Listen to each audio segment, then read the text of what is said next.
पिछले हफ्ते गोल्ड ने H4 टाइम फ्रेम पर आपका मोस्ट इम्पोर्टेंट और कह सकते हैं लास्ट रेजिस्टेंस 1980 ब्रेक कर दिया।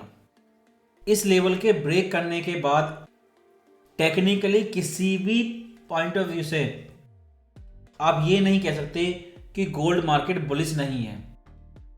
अब सबको गोल्ड केवल बुलिश दिखाई देगा और जैसा कि पिछले हफ्ते बोला था, गोल्ड अभी ओवरबाउट नहीं है और फ्राइडे के इस ब्रेकआउट से हाई 2008 था, ये चीज़ वेरीफाई हो चुकी है कि पिछले हफ्ते गोल्ड ओवरबाउट नहीं था।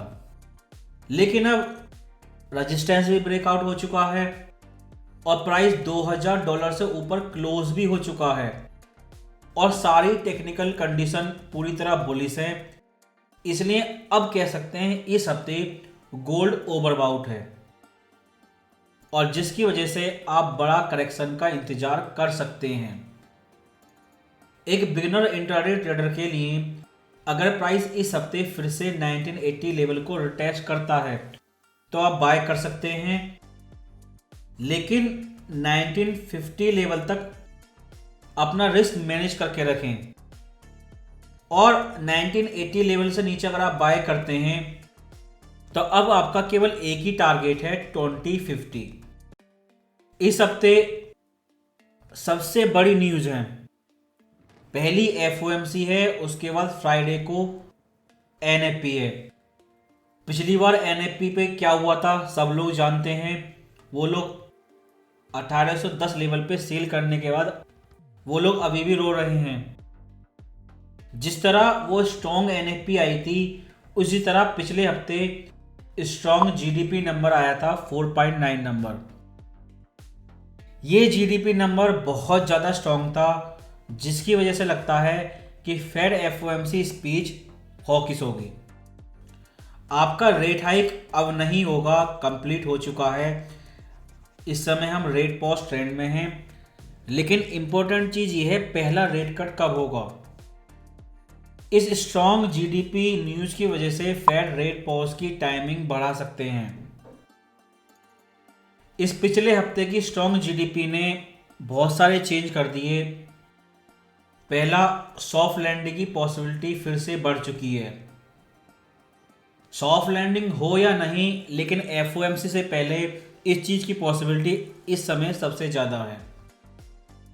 दूसरा कारण, इकॉनमी स्ट्रॉन्ग है, इन्फ्लेशन घटती जा रही है और इकॉनमी कलेप्स भी नहीं हो रही, तो रेट घटाने की कोई जल्दी नहीं है, जिसकी वजह से फेड लंबा रेट पॉज अनाउंस कर सकते हैं और ये दोनों ही चीज़ें गोल्ड के लिए बेरिश हैं।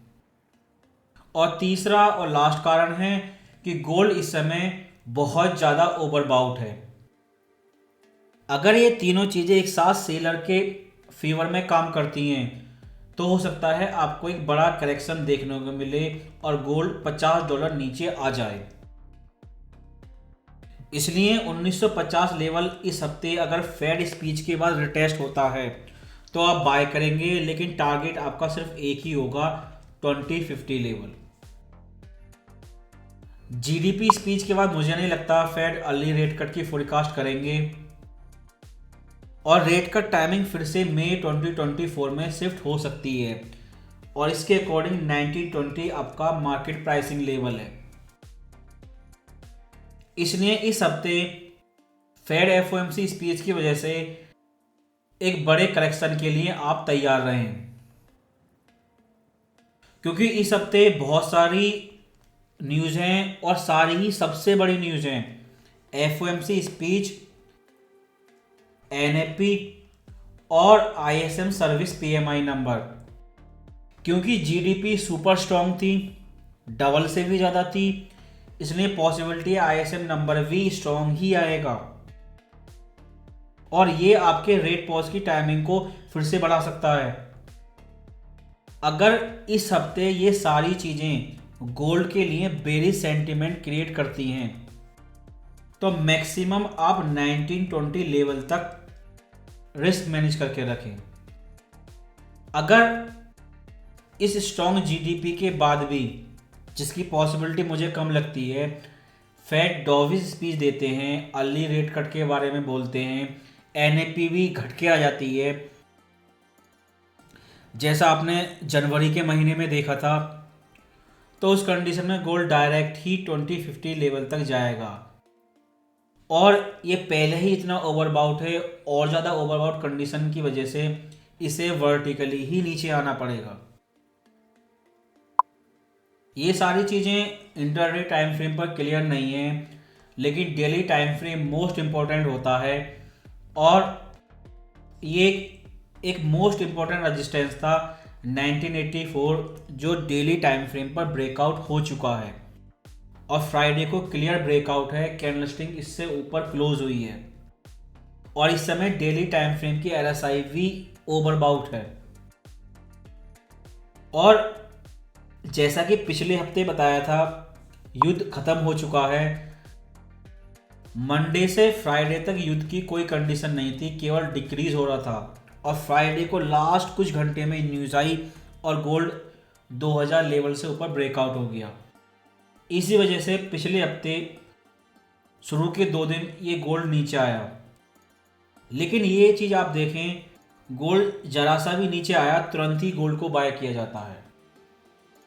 गोल्ड को बाय करने का फोमो इतना ज़्यादा है, ये नीचे कितना भी जाए इससे कोई फर्क नहीं पड़ता, लेकिन फोमो बायर की कोई कमी नहीं है।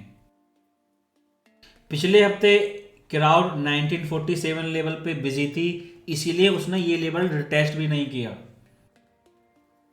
और 1963 लेवल पे रिजेक्शन शो करके नया हाई बना दिया। इस फोमो मार्केट कंडीशन को अगर आप वीकली टाइम फ्रेम पर देखें तो यहाँ पे 3 कैंडलस्टिक हैं, तीनों ही ब्लू हैं और इस टाइम फ्रेम पे केवल एक ही रेजिस्टेंस है 2080 और वो भी आपका लास्ट रेजिस्टेंस। अगर इस हफ्ते भी वीकली कैंडलस्टिक टेल बनाती है, नीचे आती है, फोमो वायर फिर बाय करेंगे और उन सब की केवल एक ही टीपी है 2050। और अक्टूबर महीने में आपने देखा वर्टिकल कैंडलस्टिक है और इस हफ्ते नई कैंडलस्टिक बनेगी। ये बायर प्रॉफिट तो जरूर लेंगे। अगर बेरिश न्यूज आ जाती है तो हो सकता है महीने के शुरुआत में ही आपको एक बड़ा करेक्शन देखने को मिले, क्योंकि सब जानते हैं नवंबर महीने की कैंडलस्टिक 2080 लेवल से ऊपर ही क्लोज होगी। अगर इन न्यूज की वजह से इस हफ्ते महीने के स्टार्टिंग में ही करेक्शन आ गया और वो न्यूज से वेरीफाई हो गया तो सेंटीमेंट पूरी तरह बदल जाएंगे, प्लस इन्फिनिटी से माइनस पहुंच जाएंगे केवल एक ही हफ्ते में और ये आपके लिए बेस्ट बाइंग अपॉर्चुनिटी होगी। ये सारी चीजें आपको इंट्राडे H1 टाइम फ्रेम पे दिखाई नहीं देगी, क्योंकि सारी दुनिया इस समय मंथली टाइम फ्रेम के ट्रिपल टॉप को ट्रेड कर रही है। क्योंकि अगर करेक्शन ब्रेकआउट होने के बाद आया तो वो बहुत ज़्यादा खतरनाक होगा। बेहतर यही है ब्रेकआउट होने से पहले ही करेक्शन हो जाए। बिगिनर इंटरडे ट्रेडर के लिए लास्ट में अगर आप H1 टाइम फ्रेम को देखें तो यहाँ पर आपके पूरी तरह स्पष्ट सपोर्ट एंड रेजिस्टेंस लेवल हैं 62 और 92। इसके बाद अगला रेजिस्टेंस 2050 है जो इस टाइम फ्रेम पर आपको नज़र नहीं आएगा जब तक प्राइस इस नीली लाइन के ऊपर ट्रेड कर रहा है। इस टाइम फ्रेम पर ये बुलिश है और अगर इस हफ्ते इस 1992 लेवल से नीचे क्लोज हो जाती है कैंडलस्टिक तो समझ लेना आप करेक्शन स्टार्ट हो चुका है और प्राइस 1962 लेवल को रिटेस्ट जरूर करेगा। बाय के लिए आप हॉरिजॉन्टल सपोर्ट लेवल के रिटेस्ट को बाय कर सकते हैं, लेकिन सेल एंट्री के लिए पहले आप इन लेवल के ब्रेकआउट का इंतजार करें, तब रिटेस्ट पर सेल करेंगे।